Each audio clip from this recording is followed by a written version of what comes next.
In 1989, country music superstar Tanya Tucker faced the most terrifying moment of her career, complete silence where her iconic voice should have been. At just 30 years old, the voice that had made her famous since age 13 was suddenly gone. Doctors delivered devastating news: vocal cord damage that required surgery with no guarantee she'd ever sing again.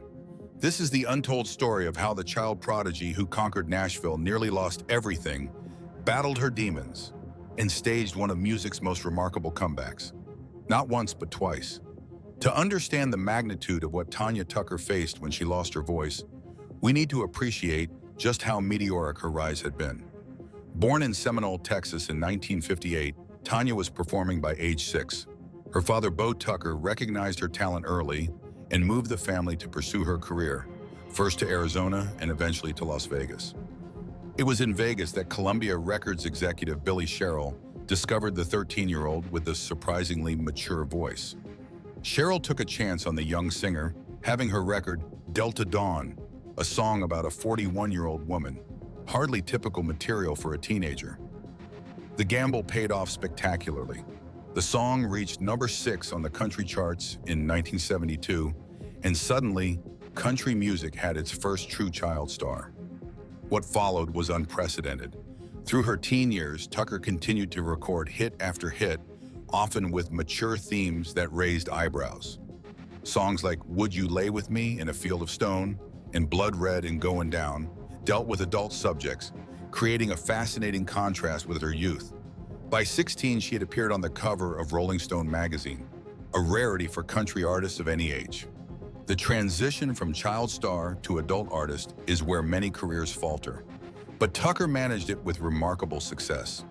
In the late 1970s, she made a bold move toward a more rock-influenced sound and image. Her 1978 album, TNT, featured Tucker in leather pants on the cover and showcased a harder-edged sound that alienated some traditional country fans, but expanded her audience. By the mid-1980s, Tucker had reinvented herself again, signing with Capitol Records and returning to a more mainstream country sound. This period brought some of her biggest commercial successes, including hits like Just Another Love, I Won't Take Less Than Your Love, and Strong Enough to Bend. But the price of this success was steep. By 30, Tucker had already lived several musical lifetimes, each requiring her to push her voice in different ways. The constant touring, recording, and promotion left little time for vocal rest. And then there was the lifestyle, the parties, the drinking, the late nights, all taking their toll on her most precious instrument. What fans saw was a confident star at the height of her powers. What they couldn't see was a voice beginning to fray at the edges and a woman pushing herself beyond sustainable limits. As the 1980s drew to a close, the warning signs were becoming impossible to ignore, setting the stage for a crisis that would threaten everything she had built. By the late 1980s, the warning signs were becoming increasingly difficult for Tucker to ignore. During performances, notes that once came effortlessly now required strain. Her legendary vocal power, that distinctive rasp that had become her signature, began requiring more and more effort to produce. What audiences didn't see were the painful mornings after shows when Tucker would wake up barely able to speak. Those close to Tucker noticed the changes first. Band members exchanged worried glances when her voice would crack unexpectedly during sound checks. Her longtime manager observed how she'd begun avoiding certain songs that hit her vocal breaking points. Studio sessions that once took a day or two now stretched longer as Tucker required more takes to nail performances that had previously come naturally. The physical symptoms were alarming. Tucker experienced persistent hoarseness that wouldn't clear with rest. She developed a chronic sore throat that tea with honey and whiskey, a traditional singer's remedy, could no longer soothe. Most concerning were the moments when her voice would simply give out mid-performance, forcing her to rely on backup singers or adjust melodies on the fly. The lifestyle factors compounded the problem. The country music circuit of the 1980s was notoriously hard living. Smoky venues were the norm, with Tucker performing night after night in environments that dried and irritated her vocal cords. Her own smoking habit further damaged her voice, while alcohol, often used to numb the pain of performing on strained vocal cords, only worsened the underlying issues. By 1989, what had started as occasional vocal fatigue had progressed to a serious medical condition. But the true crisis was yet to come, a moment that would force the country star to face her mortality as a singer and confront the possibility that her career might be over before she'd even reached the age of 31. It happened during a concert in the fall of 1989. Tucker was midway through her set when the unthinkable occurred. She opened her mouth to hit a powerful note, and nothing came out. Not a rasp, not a whisper, complete silence. For a performer whose identity had been built around her voice since childhood, the moment was nothing short of terrifying. The band played on as Tucker struggled, visibly panicked. She managed to croak out the remainder of the song before quickly exiting the stage. Backstage, surrounded by her team, the reality set in. Something was seriously wrong. This wasn't just fatigue or strain. Her voice had completely failed her. The following days were a blur of doctor's appointments and specialists. The diagnosis was devastating: severe vocal cord damage, including nodules and polyps that had developed from years of strain and improper technique. These growths on her vocal cords prevented them from closing properly, robbing her voice of its power and ultimately its sound altogether. The medical recommendation was clear and frightening. Tucker needed surgery to remove the growths, followed by complete vocal rest and rehabilitation. Without intervention, her voice would continue to deteriorate, but the surgery itself carried significant risks. There was no guarantee she would ever sing professionally again, even if the procedure went perfectly. In late 1989, Tucker checked into a hospital for the procedure. As she was wheeled into the operating room, the question hanging over her was one that had followed her since childhood. Who was Tanya Tucker without her voice? The days following Tucker's vocal cord surgery were perhaps the most challenging of her life. The procedure itself had gone as well as could be expected, but now came the hardest part: complete vocal rest. For someone who had expressed herself through singing since childhood, the enforced silence was excruciating. Doctors ordered Tucker not to speak, not even a whisper, for 6 weeks. She communicated through handwritten notes and gestures, a frustrating experience for someone accustomed to commanding rooms with her powerful voice. The physical discomfort of recovery paled in comparison to the psychological toll of silence. The uncertainty was perhaps the cruelest aspect of recovery. There was no guarantee that her voice would return to its former glory, or return at all in a capacity that would allow her to continue her career. Each day brought questions she couldn't answer. Would she ever perform again? Would her fans remember her if she disappeared from the spotlight? Financial pressures mounted during this period. Unable to tour or record, Tucker's income dried up while medical bills accumulated. The country music industry, never known for its patience, began to buzz with rumors about replacement acts and canceled contracts. It was during this vulnerable period that Tucker's other demons gained strength. Having entered the spotlight so young, she had never developed healthy coping mechanisms for stress. Alcohol and pills, which had been recreational before, now became a way to numb the fear and uncertainty. The vocal rehabilitation process was painstaking and humbling. When finally allowed to make sounds again, Tucker had to relearn singing from the beginning, like a child. Simple exercises to strengthen her vocal cords replaced the complex performances she was accustomed to. As 1990 approached, Tucker faced a crossroads. The physical recovery of her voice was only part of the battle. To truly come back, she would need to confront the addiction issues that threatened to derail everything, a challenge perhaps even greater than the surgery itself. While Tucker's vocal cords slowly healed, her personal life was unraveling. The combination of career uncertainty, physical pain, and enforced inactivity created the perfect storm for her addiction issues to escalate. What had once been recreational use became a daily necessity, a way to cope with the fear that her career might be over. The country music industry of the late 1980s wasn't equipped to address addiction issues openly. While many performers struggled with similar demons, there was an unspoken code of silence. Problems were hidden rather than treated. For female artists especially, admitting to addiction carried a stigma that could end careers. Tucker's relationship with actor Ben Reed during this period added another layer of complexity. Their volatile romance, fueled by mutual substance abuse, created headlines but little stability. What Tucker needed most during recovery was calm and support. What she had instead was chaos.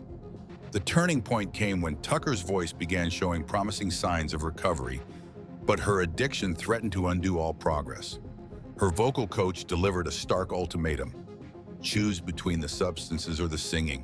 The two could not coexist if she wanted a career again.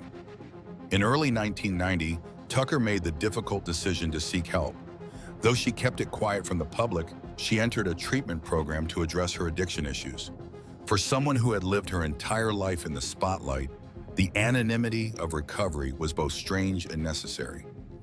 As Tucker fought her personal battles away from the public eye, the question remained: could she rebuild both her health and her career? The road back would prove challenging, but Tucker was about to show the world she was indeed strong enough to bend without breaking. By late 1990, Tucker had reached a critical juncture in her recovery. Her voice was healing, though different than before, slightly deeper, with a new texture that reflected her journey. Her personal demons were not vanquished, but were now being managed rather than managing her. The time had come to attempt what many in Nashville thought impossible: a full-scale comeback. Capitol Records, despite their earlier concerns, stood by Tucker. They recognized that her story of struggle and resilience could resonate with fans if packaged correctly.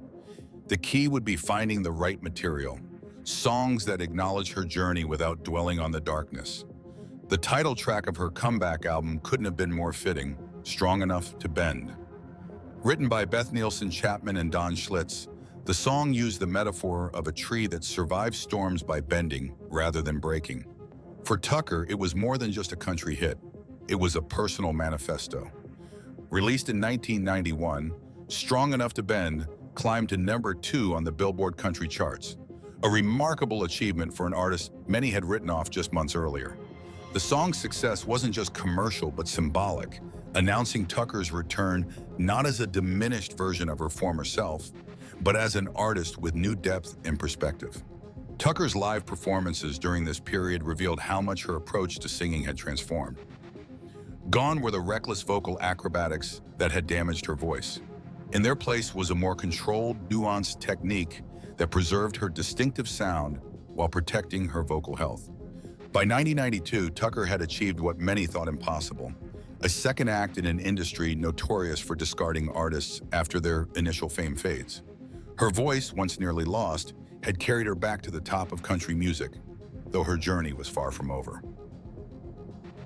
The years following Tucker's vocal recovery and comeback revealed a pattern that would define the second act of her career: resilience in the face of changing industry trends and personal challenges. Throughout the 1990s, she continued to chart hits, including Two Sparrows in a Hurricane and Soon, maintaining relevance in an increasingly competitive country music landscape. Tucker's vocal care became a priority rather than an afterthought. She implemented strict routines before and after performances, worked regularly with vocal coaches, and made lifestyle changes to protect her instrument. The hard-living image that had once been part of her brand gave way to a more sustainable approach to her career. The late 1990s and early 2000s brought new challenges as country radio began favoring younger artists. Tucker, like many established stars, found herself increasingly marginalized despite her legendary status. For many artists, this would have marked the end of the road, a quiet fade into legacy act status. Then came 2019, 30 years after her vocal crisis, when Tucker staged perhaps her most impressive comeback yet. Working with Brandi Carlile and Shooter Jennings, she released While I'm Livin', an album that earned critical acclaim and introduced her to a new generation of listeners. The project won Tucker her first ever Grammy Awards at age 61 for Best Country Album and Best Country Song. This late career renaissance was made possible by the vocal techniques and care she had been forced to learn during her recovery decades earlier. The voice on While I'm Livin', weathered, authentic, and powerful in new ways, was the direct result of her having rebuilt her approach to singing after nearly losing it altogether. Tanya Tucker's journey from vocal crisis to sustained career offers valuable lessons that extend beyond country music. Her story illuminates the fragility of natural talent when not properly maintained, the possibility of rebuilding after devastating setbacks, and the potential for greater artistry through adversity. For performers, Tucker's experience serves as both cautionary tale and inspiration. Her initial approach, relying solely on raw talent while ignoring technique and vocal health, nearly cost her everything. Yet her disciplined recovery process demonstrates that even severe vocal damage can be overcome with proper medical care, technique adjustments, and lifestyle changes. Vocal coaches now regularly cite Tucker's case when working with young singers. The voice isn't indestructible, notes renowned vocal coach Jan Smith, who has worked with numerous country artists. Tanya's story shows that even the most naturally gifted singers need to understand their instrument and protect it. Perhaps most significantly, Tucker's experience highlights the connection between physical and mental health for performers. Her vocal crisis didn't occur in isolation, but was intertwined with lifestyle factors and addiction issues. Her recovery required addressing both the physical damage to her vocal cords and the underlying behaviors that had contributed to that damage. The evolution of Tucker's artistry following her recovery reveals another dimension of her legacy. Many critics and listeners believe her post-surgery performances contain greater emotional depth and interpretive nuance. What she may have lost in youthful power, she gained in authenticity and connection to the material. When Tanya Tucker stood on the Grammy stage in 2020, accepting her first ever awards at age 61, the moment represented far more than just industry recognition. It was the culmination of a journey that began in crisis 3 decades earlier, a testament to a voice that refused to be silenced. The path from that terrifying day in 1989, when her voice failed her, to Grammy glory was neither straight nor easy. It involved medical intervention, painful recovery, confronting addiction, rebuilding technique, weathering industry changes, and maintaining faith in her artistic vision when many had written her off. Tucker's voice today bears the beautiful scars of that journey. The raspy power that made Delta Dawn a hit has evolved into something more nuanced, a voice with texture and character that can only come from living through both triumph and struggle. For the country music industry, Tucker's longevity challenges the notion that female artists have limited shelf lives. Her ability to remain relevant across 6 decades, from child star to elder stateswoman, proves that authentic voices find ways to resonate regardless of age or changing trends. "I don't take a single note for granted anymore," Tucker has said. "When you've been to the edge of losing your voice completely, you sing differently. You live differently." The day Tanya Tucker lost her voice could have been the end of her story. Instead, it became a pivotal chapter in a narrative of resilience that continues to unfold.